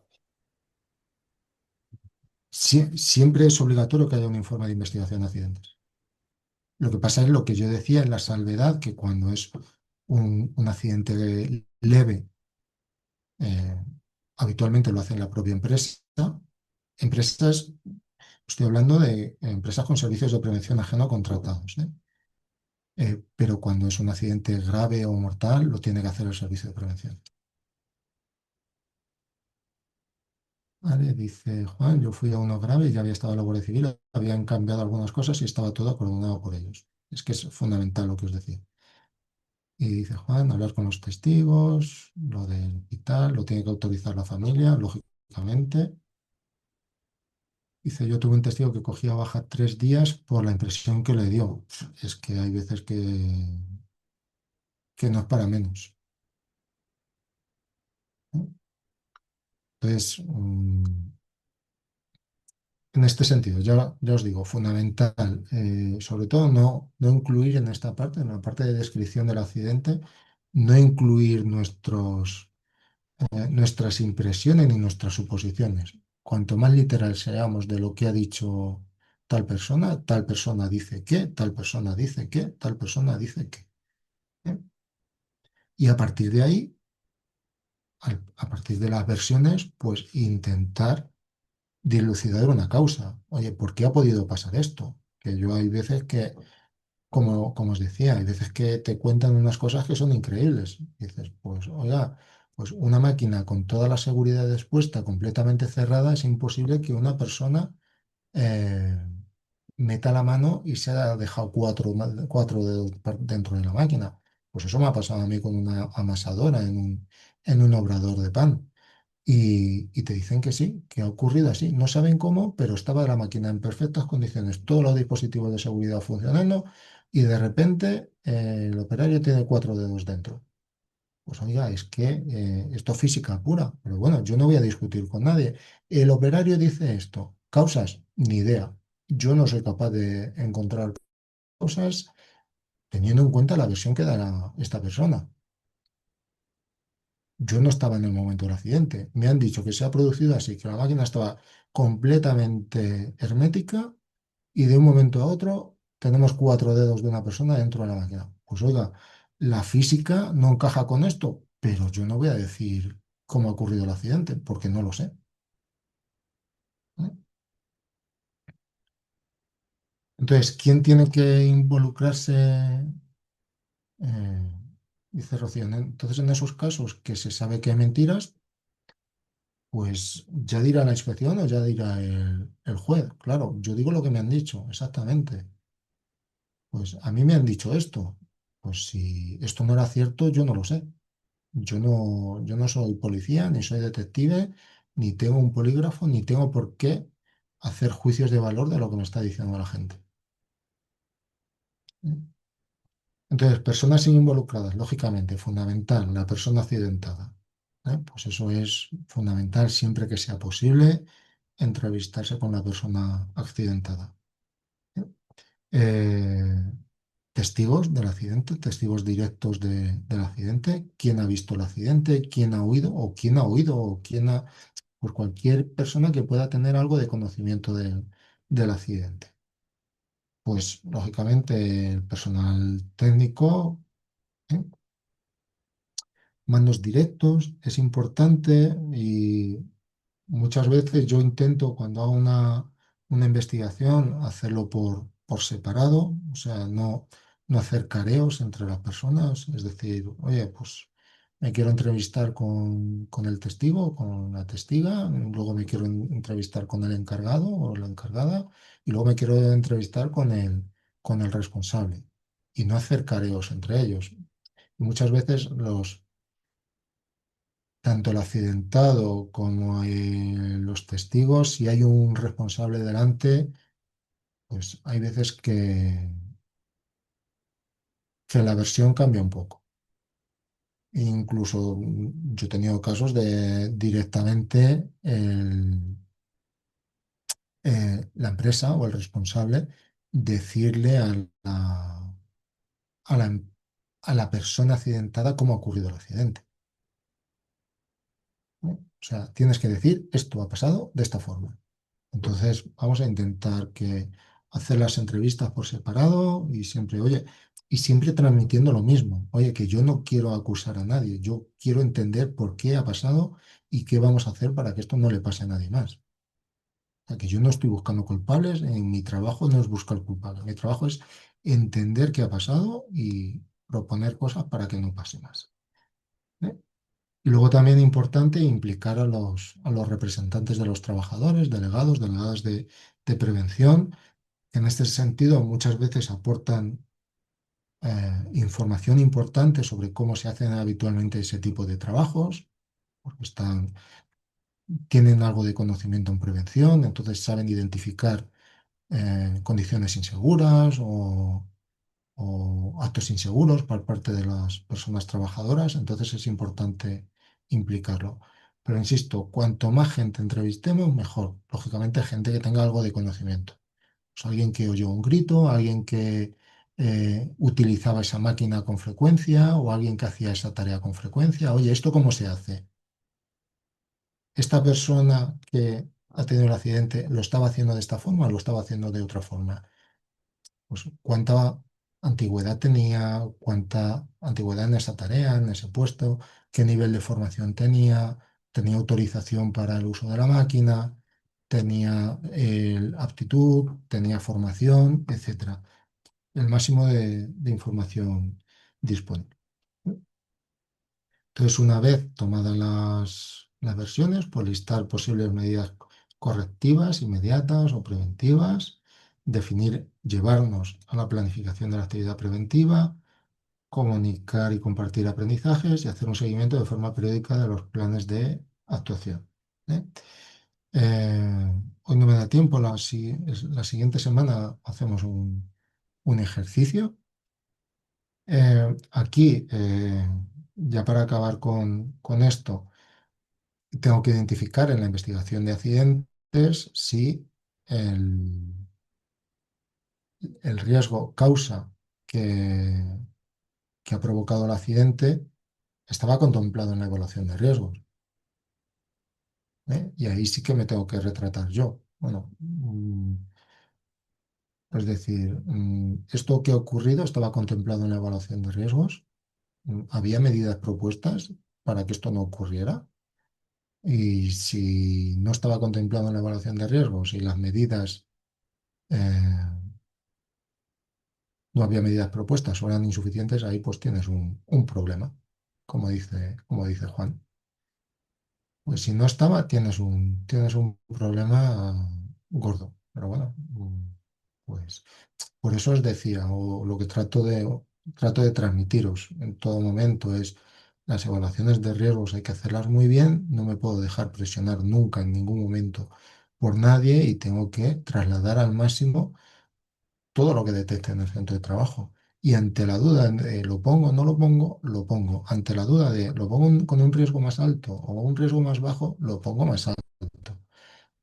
Entonces, porque verse en esta situación, yo me he visto imputado dos veces en accidentes de este tipo y os garantizo que no es plato de gusto. Así que, vean, ¿alguna duda en este sentido? Y si no, lo dejamos.